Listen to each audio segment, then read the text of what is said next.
وَلَقَدْ يَسَّرْنَا الْقُرْآنَ لِلذِّكْرِ فَهَلْ مِن مُّدَّكِرٍ، اور ہم نے قرآن کو سمجھنے کے لیے آسان کر دیا تو کوئی ہے کہ سوچے سمجھے۔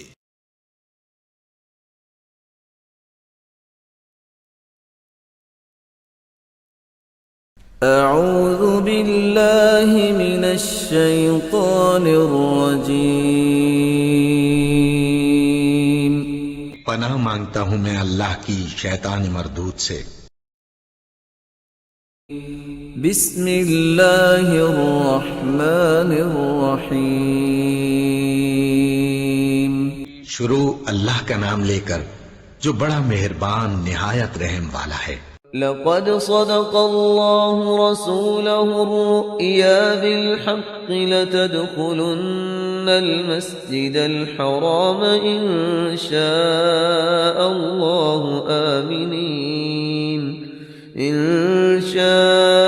الله آمنين محلقين رؤوسكم ومقصرين لا تخافون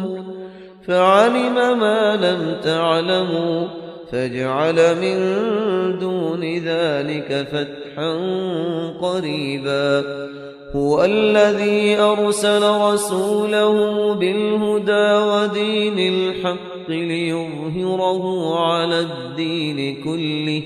وكفى بالله شهيدا محمد رسول الله والذين معه أشداء على الكفار رحماء بينهم تراهم ركعا سجدا يبتغون فضلا من الله ورضوانا سيماهم في وجوههم من أثر السجود ذلك مثلهم في التوراة ومثلهم في الإنجيل كزرع أخرج شطأه فآزره فاستغلظ فاستوى على سوقه يعجب الزراع ليغيظ بهم الكفار وعد الله الذين آمنوا وعملوا الصالحات منهم مغفرة وأجرا عظيما نحمده ونصلي على رسوله الكريم اما بعد فاعوذ بالله من الشيطان الرجيم بسم الله الرحمن الرحيم وَكَانَ اللَّهُ بِكُلِّ شَيْءٍ عَلِيمًا، اور یقیناً اللہ تعالیٰ ہر چیز کا علم رکھتا ہے۔ لَقَدْ صَدَقَ اللَّهُ رَسُولَهُ الرُّؤْيَا بِالْحَقِّ، اب ایک شبہ کا ازالہ ہو رہا ہے کہ کچھ لوگوں کو یہ خیال پیدا ہوا ہوگا کہ رسول کا تو خواب بھی سچا ہوتا ہے اور وہی کے درجے میں ہے۔ حضور نے ہمیں فرمایا تھا کہ میں نے خواب دیکھا کہ ہم عمرہ کر رہے ہیں تو چلو، اور یہاں ہم عمرہ نہیں کر سکے تو رسول کا خواب جھوٹا ہو گیا۔ یہ اگر شک کسی کے دل میں پیدا ہوا تو اس کو ظاہر کر رہے ہیں کہ رسول کا خواب جھوٹا نہیں ہوا، یعنی یہ کہ اس میں جب حضور سے پوچھا بھی گیا آپ نے تو فرمایا تھا کہ ہم عمرہ کریں گے، تو آپ نے فرمایا تھا یہ میں نے کب کہا تھا کہ اسی سال ضرور کریں گے، عمرہ کریں گے، چنانچہ اگلے سال وہ عمرہ ہوا۔ سن 7 میں اسے عمرہ قضا کہتے ہیں، جو صلح حدیبیہ میں طے ہو گیا تھا کہ اگلے سال آپ آئیے عمرہ کیجیے، تو عمرہ قضا جو ہے یہ عمرہ چونکہ رہ گیا تھا درمیان میں ہی بند ہو گیا، تو عمرہ قضا، اس عمرے کی قضا اگلے سال جو ہے سن 7 میں آپ نے دی، اور 3 دن تک قریش نے مکے کو خالی کر دیا، پہاڑوں پر چڑھ گئے اور مسلمان 3 دن تک مکے کے اندر مقیم رہے، انہوں نے اپنے اطمینان سے عمرہ ادا کیا۔ تو فرمایا لقد صدق اللہ رسولہ الرؤیا بالحق، اللہ نے بالکل سچا دکھایا خواب اپنے رسول کو، اس میں قطعاً کسی جھوٹ کا شائبہ نہیں۔ لَتَدْخُلُنَّ الْمَسْجِدَ الْحَرَامَ إِنْ شَاءَ اللَّهُ آمِنِينَ مُحَلِّقِينَ رُؤُوسَكُمْ وَمُقَصِّرِينَ لَا تَخَافُونَ، تم اے مسلمانوں لازماً داخل ہوگے مسجد حرام میں انشاءاللہ پورے امن کے ساتھ، آمنین بے کھٹکے، محلقین رؤوسکم ومقصرین، اپنے سروں کو حلق بھی کراؤ گے اور قصر بھی کراؤ گے۔ سر منڈوا دینا احرام کھولتے ہوئے یہ گویا کہ حلق ہے، اور چھوٹے بال کر دینا یہ قصر ہے۔ تو محلقین رؤوسکم ومقصرین لا تخافون، اور تمہیں کوئی اندیشہ نہیں ہوگا، یعنی جو ہو گیا اگلے سال کہ بالکل مکہ خالی کوئی اندیشہ نہیں، کوئی مڈ بھیڑ نہیں، کسی طرف سے کوئی تانا نہیں، کوئی بری بات بھی سننے میں نہیں آئی، اور وہ سب لوگ جو ہیں وہ رہے اپنے پہاڑوں کے اوپر۔ فعلم ما لم تعلموا، تو اللہ جانتا ہے جو تم نہیں جانتے۔ فجعل من دون ذلک فتحا قریبا، تو اس کے بعد اللہ تعالیٰ نے ایک بڑی فتح رکھی ہے قریب، یعنی یہ کہ اس کے فوراً بعد اس سے پہلے ورے، اس لیے کہ اس عمرہ قضا سے پہلے فتح خیبر ہوئی ہے، اور بہت جو مغانم کا تذکرہ ہو رہا ہے اس میں جو غنیمت آئی ہے بہت نمایاں، وہ غزوہ خیبر کی ہے۔ ایک تو یہ کہ یہودیوں کا گڑھ تھا، بہت مالدار تھے، پھر یہاں سے جو گئے تھے 2 قبیلے نکل کر گئے تھے، وہ بھی اکثر ان میں سے وہیں آباد ہو گئے تھے، تو وہ ان کی بڑی جمعیت تھی وہاں پر، اور یہودی ویسے مالدار ہوتے ہیں، تو وہاں پہ جو غنیمت ملی ہے مسلمانوں کو، اس کے طرف اشارہ ہو رہا ہے۔ اللہ تعالیٰ نے اس سے پہلے کہ تم عمرہ قضا ادا کرو، اور جب تم داخل ہوگے مسجد حرام، اس سے پہلے جو ہے اللہ تعالیٰ تمہیں فتح دے گا، نصیب کرے گا۔ اب وہ آیت آ گئی، هو الذی ارسل رسولہ بالہدی ودین الحق لیظہرہ علی الدین کلہ، یعنی یہ جو سلسلہ اب جا رہا ہے، صراط مستقیم، سیدھا راستہ، کس منزل کی طرف جا رہا ہے؟ دنیا میں مسلمانوں تمہاری جد و جہد کی منزل کیا ہے؟ اللہ کے دین کا غلبہ، اس لیے کہ ہم نے اپنے رسول کو بھیجا ہی اس کام کے لیے۔ یہ سورہ توبہ میں آیت ہم پڑھ چکے ہیں، فرق صرف یہ ہے کہ وہاں پر تھا هو الذی ارسل رسولہ بالہدی ودین الحق لیظہرہ علی الدین کلہ ولو کرہ المشرکون، یہاں آخری حصہ ہے وکفی باللہ شہیدا، لیکن سورہ توبہ والی آیت جو کہ تم پھر سورہ صف میں آ جائے گی، وہ بھی اب زیادہ دور نہیں رہی ہے، وہ بھی ہم جلدی پڑھیں گے۔ تو اللہ نے تو بھیجا ہے اپنے رسول کو صلی اللہ علیہ وسلم الہدا دے کر، یعنی قرآن حکیم جو ہدایت کاملہ ہے، نو انسان را پیام آخری حامل او رحمت للعالمین، هو الذی ارسل رسولہ بالہدی ودین الحق، اور دین حق دے کر بھیجا ہے۔ یہ دین کی بات کیجئے، اب دیکھیے الدین، ان اقیم الدین، اللہ کے دین کو قائم کرو۔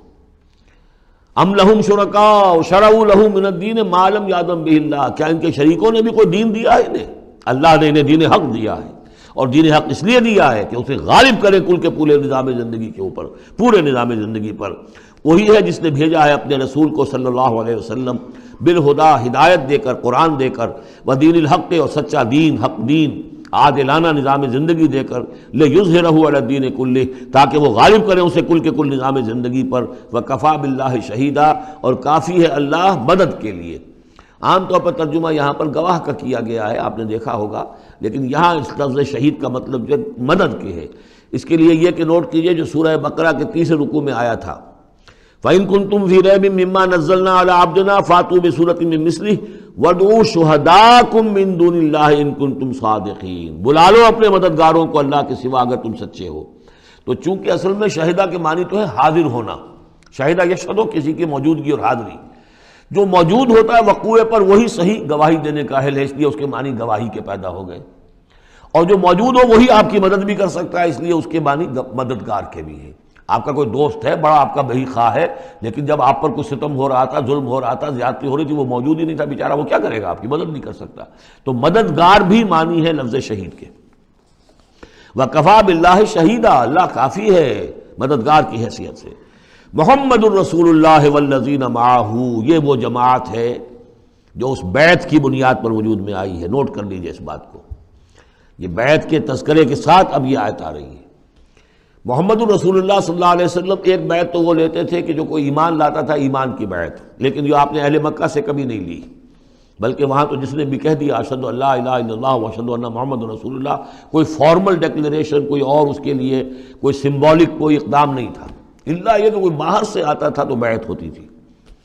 اس کے بعد آپ نے بیعت مکے میں 2 لی ہیں، بیعت عقبہ اولیٰ، بیعت عقبہ ثانیہ، اور بیعت عقبہ ثانیہ کی بیعت وہ ہے کہ جس سے اب وہ ایک جماعتی شکل بنی ہے، اس لیے کہ اس کے الفاظ کیا ہیں؟ متفق علیہ روایت ہے، یہ بخاری اور مسلم دونوں میں، راوی اس کے حضرت عبادہ بن صامت رضی اللہ تعالیٰ عنہ۔ وہ بیعت کیا تھی؟ بایعنا رسول اللہ صلی اللہ علیہ وسلم علی السمع والطاعۃ فی العسر والیسر والمنشۃ والمکرہ وعلی عثرۃ علینا وعلی لا ننازع الامر اہلہ وعلی ان نقول بالحق اینما کنا لا نخاف فی اللہ لومۃ لائم۔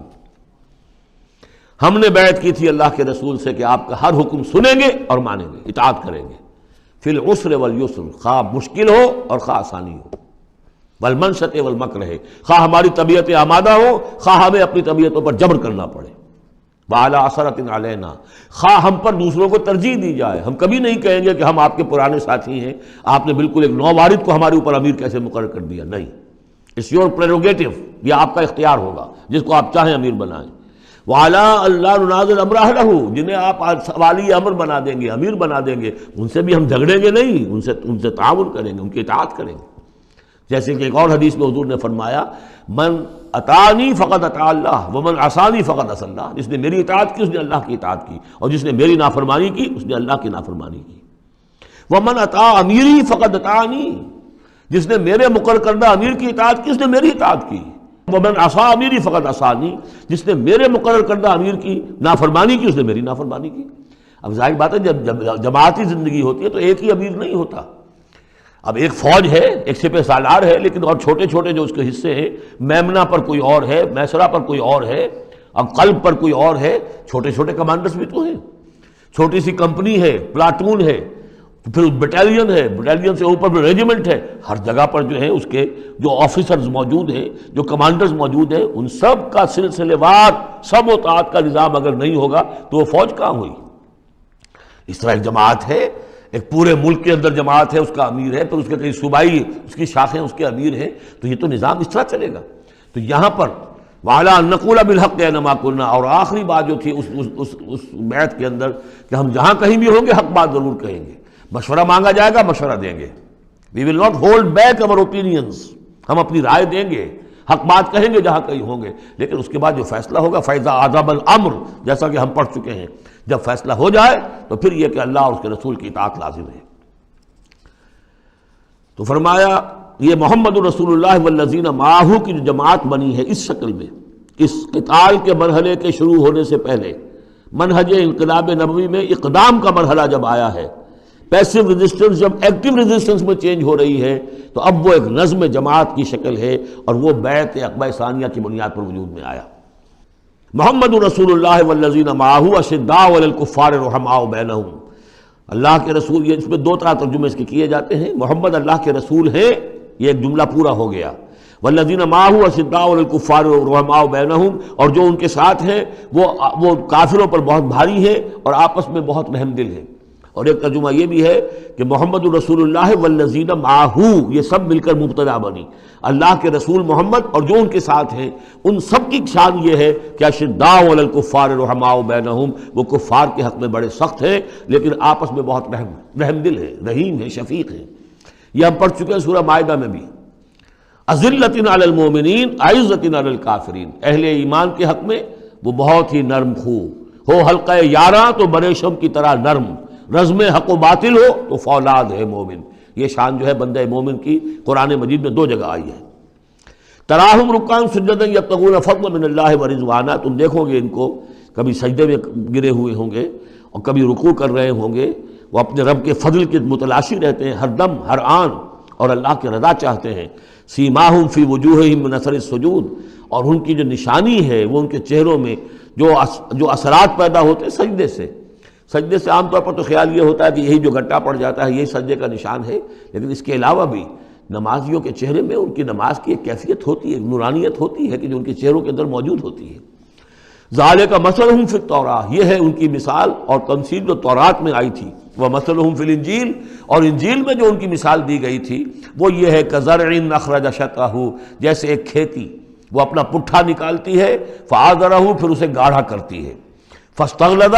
اور فاستوى، اس کو مضبوط کرتی ہے اور پھر اسے گاڑھا کرتی ہے، فاستوى علی سوقہ، پھر اپنی نال پر کھڑی ہو جاتی ہے۔ چھوٹی سی کوئی کوپل پھوٹتی ہے، پھر وہ بڑھتی ہے، نرم سی ہے، پھر ذرا اس کا جو تنا بنتا ہے وہ اس کے اوپر پھر کھڑی ہو جاتی ہے سیدھی۔ یہ جس طریقے سے درجہ بدرجہ یہ جو زراعت ہو رہی ہے، یہ کھیتی ہو رہی ہے، اس کا نتیجہ کیا نکلتا ہے؟ یعجب الزراع، جو زراعت کرنے والا ہے، جو کاشتکار ہے اسے بڑی بھلی لگتی ہے، آیا آج دیکھا اپنی کھیتی کو اپج آئی ہے، نکل آئی ہے، اس کے بعد یہ کہ بڑھ رہی ہے، پک رہی ہے، اب کھیتی لہرا رہی ہے، اس کے اوپر سٹے آ گئے ہیں۔ یعجب الزراع لیغیظ بہم الکفار، تاکہ اس سے دل جلے کافروں کا۔ اب یہاں اس سے واضح ہو گیا یہاں زراع کون ہے؟ یہ کھیتی صحابہ کرام کی کھیتی ہے، جو پھل رہی ہے پھول رہی ہے، اور اس کا کاشتکار کون ہے؟ محمد الرسول اللہ صلی اللہ علیہ وسلم۔ تب حضور کے ساتھ آپ کو معلوم ہے کہ جب انتقال ہوا ہے ابو طالب کا تو وہ مشکل 125 آدمی تھے، 150 آدمی تھے۔ آپ کی ایسی پوزیشن بھی نہیں تھی کہ اپنے بل پر مکے میں رہ سکتے، اسی لیے طائف گئے تھے، کوئی آلٹرنیٹ بیس مل جائے میں وہاں منتقل کر دوں اپنی اس دعوت کا اور اپنی اس تحریک کا مرکز۔ لیکن یہ کہ وہاں سے خالی ہاتھ آنا پڑا تھا۔ ایک وہ دور تھا کہ جس میں پھر ایک مشرک کی امان لے کر مکے میں داخل ہو سکے، مطعم بن عدی کی۔ آج ایک دور یہ ہے کہ 1400 یا 1800 آدمی جو ہیں وہ بیعت موت کی ہے انہوں نے، اور ان کو اس پر جو ہے ملال ہے کہ دب کر صلح کیوں کی ہے۔ ان کی جو حمیت ایمانی ہے اور غیرت ایمانی ہے وہ ملال اس پر ہے، وہ جان بچنے کی کوئی خوشی نہیں ہے انہیں، وہ تو کہے کہ ہم نے دب کر کیوں صلح کریں، ہم اپنی جانیں دینے کے لیے تیار ہیں۔ کھیتی جو ہے اپج رہی ہے، تو فرمایا کزرع اخرج شطأہ فآزرہ فاستغلظ فاستوى على سوقه يعجب الزراع ليغيظ بهم الكفار وعد الله الذين آمنوا وعملوا الصالحات منهم مغفرة واجرا عظیما۔ اللہ نے وعدہ کیا ہے ان لوگوں سے جو ایمان لائے اور نیک عمل کیے، ان میں سے جو واقعتاً جنہوں نے ایمان اور عمل صالح کا حق ادا کر دیا کہ ان کے لیے مغفرت بھی، اجر عظیم بھی ہے۔ یہاں جو مولانا عثمانی صاحب نے حاشیہ لکھا ہے مجھے بہت پسند آیا کہ اگرچہ حضور کے سارے ساتھی جو ہیں وہ سب کے سب وہی تھے کہ جو ایمان اور عمل صالح کا حق ادا کر چکے تھے، پھر بھی منہم کی ایک قید لگا کر گویا کہ ان کو یہ بات بتا دی گئی ہے کہ اصل معاملہ ہے کہ موت تک انسان قائم رہے اس پر، مبادا بعد میں کہیں کسی کے اندر کوئی تزلزل پیدا ہو جائے، ورنہ یہ کہ اگر کسی کو اس طرح کا یقین دلا دیا جائے تو اس سے تو یہ کہ پھر اطمینان پیدا ہو جائے گا۔ ہونا یہ چاہیے کہ آخری وقت تک ڈرتا رہے آدمی، بین الخوف والرجا کی کیفیت رہے کہ کہیں ایسا نہ ہو کہ میں پھر کہیں آج جس مقام پر اللہ نے مجھے پہنچا دیا ہے کہیں پاؤں پھسل جائے۔ مغفرت و اجر عظیم کا اللہ نے وعدہ فرمایا۔ اب